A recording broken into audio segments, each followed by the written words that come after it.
Hello student, welcome to my channel Engineering Setu. I am Dr. Vishnu Agarwal welcomes you in this channel. So student, आज हम एक और question करेंगे IC engine पर based, performance of IC engine पर based.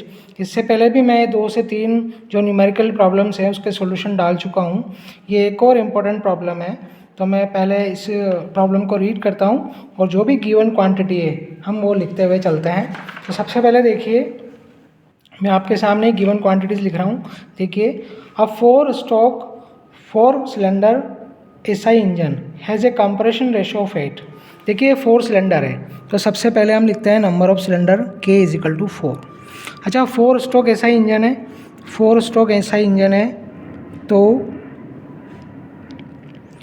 4 stroke SI engine में क्या होता है स्टूडेंट कि जो स्मॉल एन है यानी नंबर ऑफ पावर स्ट्रोक वो हाफ होता है टोटल स्पीड का। ठीक है, तो यहाँ पर अगर हम टोटल स्पीड देखें, सबसे पहले हम क्वेश्चन को रीड करते हैं। 4 cylinder 4 stroke SI engine has a compression ratio of 8 and bore diameter 100 mm with stroke equal to bore. तो हम लिखते हुए चलते हैं, कंप्रेशन रेशियो हमें गिवन है 8, बोर डायमीटर हमें गिवन है 100 mm। 100 mm को हम मीटर में चेंज कर देते हैं, ये हो जाता है आपका 0.1 मीटर। अच्छा, यहाँ पर स्ट्रोक लेंथ और डायमीटर ये दोनों इक्वल दिए हुए हैं, तो L is equal to D है, तो ये भी कितना हो जाएगा 0.1 मीटर। ठीक है, the engine operate at speed of 4800 RPM। हमें कैपिटल N 4800 RPM दिया हुआ है स्पीड ऑफ इंजन। और जैसा कि मैंने कहा कि इसमें नंबर ऑफ पावर स्ट्रोक जो होते हैं 4 स्ट्रोक में वो हाफ होते हैं, तो 4800 अपॉन 2 कितने हो जाएंगे 2400 नंबर ऑफ पावर स्ट्रोक हो जाएंगे। अच्छा, एयर फ्यूल रेशो हमें गिवन है, एयर फ्यूल रेशो वो हमें गिवन है 15। एयर फ्यूल रेशो क्या होता है, mass of air upon mass of fuel. ठीक है, given that the calorific value CV 42 megajoule पर केजी, ये हमें गिवन है। एयर की डेंसिटी, एटमॉस्फेरिक डेंसिटी यानी एयर की डेंसिटी हमें गिवन है 1.12 kg पर metre cube. Mean effective pressure in the cylinder MEP, mean effective pressure ये है 10 बार। 10 बार को हम पास्कल में चेंज कर देते हैं, 10 × 10⁵ पास्कल। ठीक है, मैकेनिकल एफिशिएंसी हमें गिवन है स्टूडेंट, नीटा मैकेनिकल वो है 80%। ठीक है, और एक और चीज़ हमें गिवन है, the volumetric efficiency of each cylinder is equal to 75%। तो नीटा V ये भी हमें गिवन है 75%। ठीक है, तो ये डेटा हमें गिवन है स्टूडेंट कि 4 सिलेंडर 4 स्ट्रोक एसआई इंजन है जिसकी स्पीड 4800 RPM है, कंप्रेशन रेशो 8 है, उसका डायमीटर 0.1 मीटर है, उसका स्ट्रोक लेंथ 0.1 मीटर है, एयर फ्यूल रेशो 15 दिया हुआ है, कैलोरीफिक वैल्यू 42 मेगाजूल पर केजी है। कैलोरीफिक वैल्यू क्या होती है, total heat generated by 1 kg of fuel. Air की डेंसिटी दे रखी है 1.12, मीन इफेक्टिव प्रेशर दिया हुआ है 10 बार। ठीक है, और मैकेनिकल एफिशिएंसी 80% और नीटा वॉल्यूमेट्रिक 75%। ओके, अब हम स्टार्ट करते हैं क्वेश्चन स्टूडेंट, इसका सॉल्यूशन हम स्टार्ट करते हैं।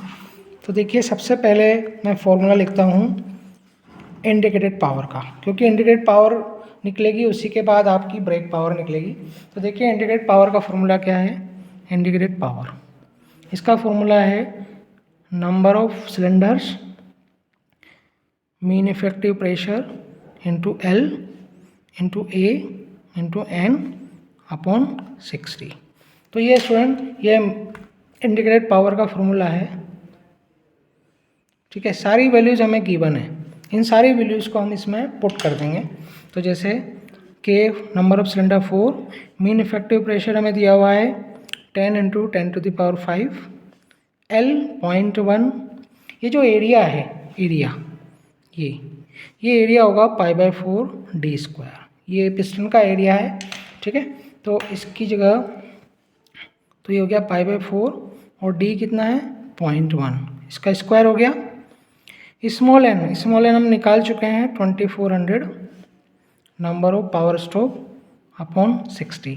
जब हम इसको सॉल्व करते हैं स्टूडेंट तो इसकी वैल्यू हमें मिलती है 125,660 वाट। इसको आप किलोवाट में भी चेंज कर सकते हैं, तो 125.660 किलोवाट, 1000 से हमने डिवाइड कर दिया है। ठीक है, तो ये हमारे पास आ गया आईपी, ये आईपी की वैल्यू हमारे पास आ गई। हमें क्या निकालना है, ब्रेक पावर। तो देखिए एक मैकेनिकल एफिशिएंसी हमें गिवन है, तो मैकेनिकल एफिशिएंसी का फॉर्मूला होता है student brake power upon indicated power. ये हमारे पास एक फॉर्मूला है मैकेनिकल एफिशिएंसी का। तो यहाँ से देखिए कि ब्रेक पावर को हम क्या लिख सकते हैं, ब्रेक पावर को हम लिख सकते हैं नीटा मैकेनिकल इनटू इंडिकेटेड पावर। तो नीटा मैकेनिकल हो गया हमारे पास, यहाँ देखिए क्वेश्चन में गिवन है जो कि 80% है। ठीक है, इसको हम 0.8 लिखेंगे, या फिर आप ऐसे भी लिख सकते हैं 80/100 इंटू आई पी हमें गिवन है 125.660। जब आप इसको कैलकुलेट करते हैं तो हमें वैल्यू मिलेगी स्टूडेंट 100.53 किलो वाट। तो ये हमारे पास आंसर आ गया ब्रेक पावर का, क्योंकि हमें ब्रेक पावर निकालना था और एक इंडिकेटेड थर्मल एफिशिएंसी हमें फाइंड करनी है। तो ब्रेक पावर तो हमारे पास आ गई, अब हम निकालेंगे इंडिकेटेड थर्मल एफिशिएंसी। ठीक है, अगर आप क्वेश्चन में देखेंगे तो देखिए क्वेश्चन में आपको हमें एक तो निकालना है इंडिकेटेड थर्मल एफिशिएंसी और एक हमें निकालनी है ब्रेक पावर। तो ब्रेक पावर हम कैलकुलेट कर चुके हैं, अब हम निकालेंगे इंडिकेटेड थर्मल एफिशिएंसी। तो सबसे पहले मैं इंडिकेटेड थर्मल एफिशिएंसी का फॉर्मूला लिखता हूँ, उस समय हम कैलकुलेट करेंगे। नीटा वी जो होता है वो होता है वॉल्यूम ऑफ एयर इंड्यूस्ड पर मिनट अपॉन स्वेप्ट वॉल्यूम ले लेते हैं। पर मिनट ले सकते हैं हम, पर साइकिल ले सकते हैं। ठीक है, तो ये वॉल्यूमेट्रिक एफिशिएंसी का फॉर्मूला है हमारे पास। ठीक है, इसको हम ऐसे भी लिख सकते हैं कि मास फ्लो ऑफ एयर पर minute upon total mass swept by the engine. ठीक है, ऐसे भी हम लिख सकते हैं, मास की टर्म में भी हम लिख सकते हैं मास of air swept by engine. ठीक है, अब देखिए हमें क्या निकालना है, हमें वॉल्यूम ऑफ एयर इंड्यूस पर मिनट, हमें ये कैलकुलेट करना है स्टूडेंट। तो उसके लिए सबसे पहले मैं निकालूंगा स्वेप्ट वॉल्यूम। ठीक है, तो स्वेप्ट वॉल्यूम निकालने के लिए हम क्या करेंगे, देखिए इंडिकेटेड थर्मल एफिशिएंसी जो होती है वो होती है, ऐसा मैं क्यों कर रहा हूँ, क्योंकि इंडिकेटेड थर्मल एफिशिएंसी जो होती है वो होती है IP upon MF dot into CV। तो यहाँ अगर हम देखेंगे तो IP तो हमें गिवन है, CV भी हमें गिवन है, लेकिन हमें MF डॉट गिवन नहीं है। अच्छा, MF डॉट निकालने के लिए हम क्या करेंगे, हम एयर फ्यूल रेशो काम में लेंगे, एयर फ्यूल रेशो जो कि होता है MA dot upon MF dot. ठीक है, तो यहाँ से हमें MA डॉट क्या मिलेगा स्टूडेंट, वो हमें मिलेगा एयर फ्यूल रेशो इंटू हमें निकालना है MF डॉट। ओके, तो यहाँ से देखिए MF डॉट हमें क्या मिलेगा, MA डॉट अपॉन AF। तो हमें अब ये कैलकुलेट करना है, तो इसी को निकालने के लिए मैंने ये फॉर्मूला यूज किया है ना। हमें यहाँ पर MA डॉट निकालना है ये। ठीक है, तो उसके पहले मैं स्वेप्ट वॉल्यूम निकालूंगा। तो देखिए swept volume, total swept volume क्या होगा, नंबर ऑफ सिलेंडर इनटू एक सिलेंडर का स्वेप्ट वॉल्यूम। ठीक है, इनटू नंबर ऑफ साइकिल या number of power stroke small n, इसको K से लिखते हैं हम नंबर ऑफ सिलेंडर को।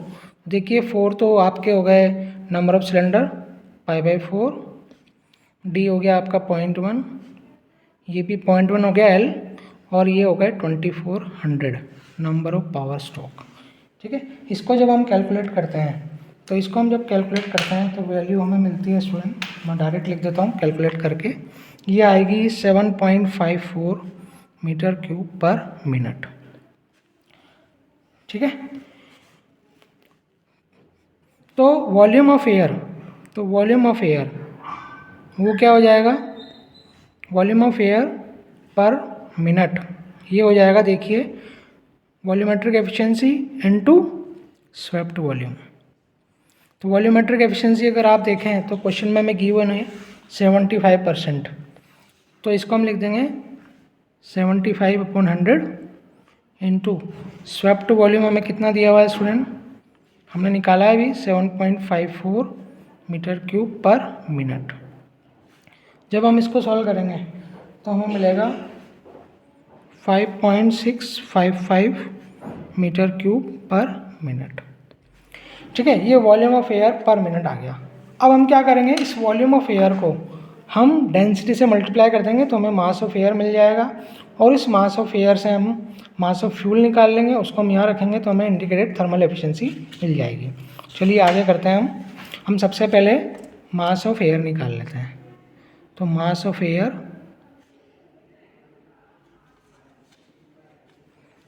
पर मिनट, तो देखिए कितना हो जाएगा 5.655 इनटू डेंसिटी ऑफ एयर।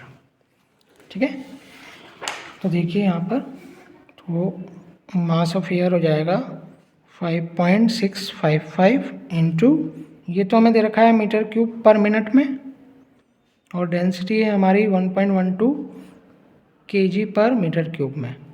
तो जब हम इसको सॉल्व करते हैं तो हमें वैल्यू मिलती है स्टूडेंट 6.33 kg पर मिनट। इसको हम चेंज कर देते हैं सेकंड्स में, तो ये हो जाएगा 0.1056 kg पर सेकंड। यहाँ तक क्लियर है स्टूडेंट? एम ए डॉट हमने निकाल लिया। अब आप देखिए, जब हमारे पास एम ए डॉट निकल गया तो हम इजीली मास ऑफ फ्यूल निकाल सकते हैं यहाँ से। ये देखिए, mass of fuel is equal to M A dot upon F. तो mass of fuel is equal to M A dot upon F.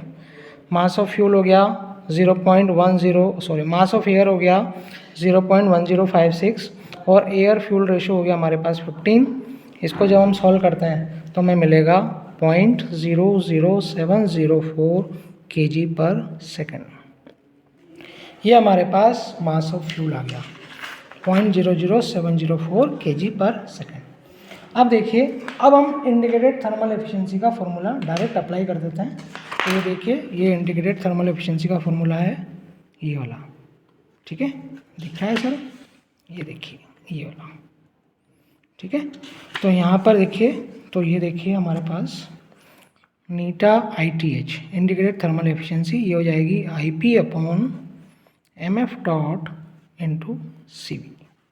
ठीक है, IP ऑलरेडी हम फाइंड कर चुके हैं, जो कि है 125.66 किलोवाट। ठीक है, तो हम यहाँ पर वैल्यू रख देते हैं 125.66 किलोवाट को वाट में चेंज कर दो। MF 0.00704, और कैलोरीफिक वैल्यू में दी हुई है 42 मेगाजूल, तो 42 इंटू 10⁶। ठीक है, ये हमने कर दिया। ओके स्टूडेंट, अब हम इसको कैलकुलेट कर लेंगे। जब आप इसको कैलकुलेट करते हैं तो हमें मिलता है 0.425। ये देखिए, ये तो है इंडिकेट पावर 125.66 किलोवाट, इसको वाट में चेंज कर दिया। MF डॉट की वैल्यू हमने रख दी ऊपर से, ये निकाला है हमने यहाँ से, और फिर हमने ये CV की वैल्यू रख दी जो कि क्वेश्चन में गिवन है। जब हमने इसको सॉल्व किया तो ये आया, और अगर हम परसेंटेज में चेंज करें इसको तो ये हो जाएगा 42.5%। तो स्टूडेंट, ये हमारे पास ये आंसर आ गया। ठीक है, इस क्वेश्चन का। तो हमसे दो चीज़ें पूछी गई थी, एक पूछा गया था हमें ब्रेक पावर, जो हम निकाल चुके हैं। ये हमें ब्रेक पावर पूछा गया था। ठीक है, ये हम निकाल चुके हैं। ठीक है, और एक हमसे पूछा गया था नीटा thermal efficiency, indicated thermal efficiency, ये हमने फाइंड कर लिया। तो स्टूडेंट, मेरे चैनल को सब्सक्राइब करना ना भूलें, और इस तरह के क्वेश्चंस आपको और इसमें मिलते रहेंगे। Hope you enjoying the video. Thank you.